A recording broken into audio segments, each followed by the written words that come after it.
भूतिया कहानी वापसी। लोकेशन बिहार का एक छोटा गांव धर्मपुर। मुख्य पात्र शिवम, एक कॉलेज स्टूडेंट जो 6 साल बाद गांव लौटा। अम्मा, गांव में अकेली रहने वाली बूढ़ी औरत। लाल कमरा, गांव का एक बंद पड़ा कमरा जहां कोई नहीं जाता। कहानी शुरू होती है। शिवम 6 साल बाद शहर से अपने गांव लौटा था। माँ बाप की मौत के बाद उसके गांव का घर वीरान पड़ा था। गांव वाले कहते थे कि उस घर में कुछ है, खासकर लाल कमरा जो बचपन से बंद था। शिवम ने इन बातों को अंधविश्वास मानकर नजरअंदाज कर दिया।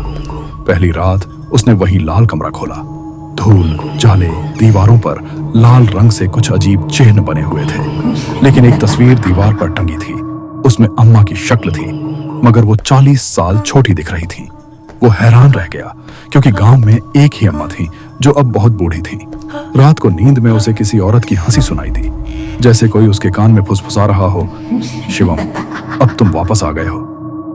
अगली सुबह उसका दरवाजा खुला मिला, जबकि उसने खुद बंद किया था। रातें और डर बढ़ता गया। हर रात एक ही सपना आता, एक औरत जो लाल साड़ी में उल्टे पैर चलती हुई उस लाल कमरे से बाहर आती है और शिवम के पास खड़ी हो जाती है। तीसरी रात को जब वो नींद से उठा तो देखा लाल कमरे का दरवाजा खुला था और वहां जलती हुई अगरबत्तियों की महक आ रही थी, पर वहां कोई नहीं था। अगली सुबह वो गांव के पुजारी से मिला। पुजारी ने कहा, तेरे बाप ने उस लाल कमरे में कभी कुछ छुपाया था, कोई आत्मा? शिवम ने जैसे ही दोबारा कमरे में कदम रखा, दरवाजा अपने आप बंद हो गया। अंतिम मोड़, सच्चाई खुलती है। शिवम को याद आया, बचपन में एक लड़की उसके पापा के साथ रहती थी। वो पापा की रखेल थी। एक दिन गांव वालों ने उसे मार डाला और उसी लाल कमरे में दफना दिया गया। अब उसकी आत्मा उसी कमरे में बसी हुई थी और शिवम को पहचान चुकी थी।